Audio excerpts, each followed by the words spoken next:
আসসালামু আলাইকুম, সবাইকে স্বাগতম জানাচ্ছি মৌমাছি রান্নাঘরে। আজকে আমি এই গরমের তাপদাহের জন্য একটা মজাদার শরবতের রেসিপি নিয়ে এসেছি।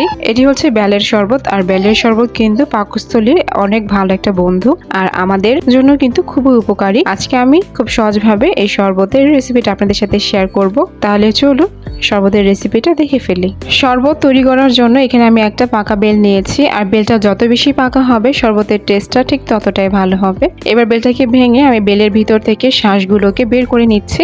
আমি এখানে বেলের সবটুকু শাঁস ব্যবহার করব, অর্থাৎ বেলের কোনো অংশ আমি বাদ দেব না, কারণ শাঁসের মাঝে বেলের সব থেকে মজাদার অংশগুলো থাকে। তো এভাবে আমি চামচ দিয়ে বের করে নিচ্ছি।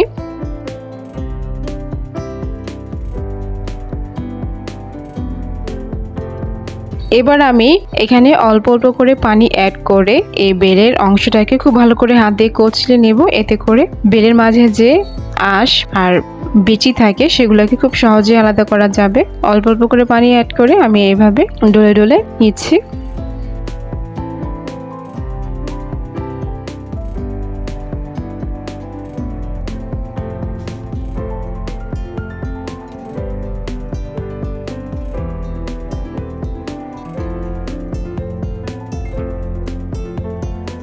আমি এভাবে পানি দিয়ে সবটুকু বেলকে মিশিয়ে নিয়েছি এইরকম অবস্থায়। এখন আমি একটা বড় সাইজের বোলের উপরে ছাঁকনি নিয়ে এই বেলের অংশগুলোকে ছেঁকে নেব। এতে করে বিচি আর আঁশগুলো খুব সহজে আলাদা হয়ে যাবে।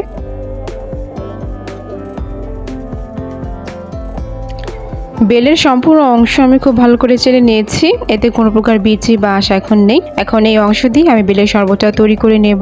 আপনারা আপনাদের পছন্দ মতো শরবত তৈরি করে খেতে পারবেন। এখন এটা কতটা ঘন রেখেছি আমি আপনাদের দেখিয়ে দিচ্ছি। এখন আমি একটা জগে বেলের সবটুকু অংশ নিয়ে নিয়েছি। এখন এর মাঝে সামান্য পানি অ্যাড করব। আপনারা যতটুকু ঘনত্বের এই শরবতটা রাখতে চান ঠিক ততটুকুই পানি অ্যাড করবেন। তবে বেলের শরবত হালকা একটু ঘন খেতেই কিন্তু ভালো লাগে। আর এর মাঝে আমি সামান্য কিছু চিনি দিয়ে দিচ্ছি। বেলটা মিষ্টি হলে কিন্তু এমনিতেই অনেক মিষ্টি হয়, আর চিনির প্রয়োজন নেই। তবে আপনারা যদি চিনি খেতে চান সেক্ষেত্রে 2 থেকে 3 টেবিল চামচ চিনি ব্যবহার করতে পারবেন। চিনিটা দিয়ে খুব ভালো করে মিশিয়ে নিচ্ছি। এরপর যদি আপনারা চান এখানে ঠান্ডা বরফ অথবা ঠান্ডা পানি অ্যাড করে শরবতটা তৈরি করে নিতে পারবেন। তো আমি এখানে ঠান্ডা পানি অ্যাড করেছি।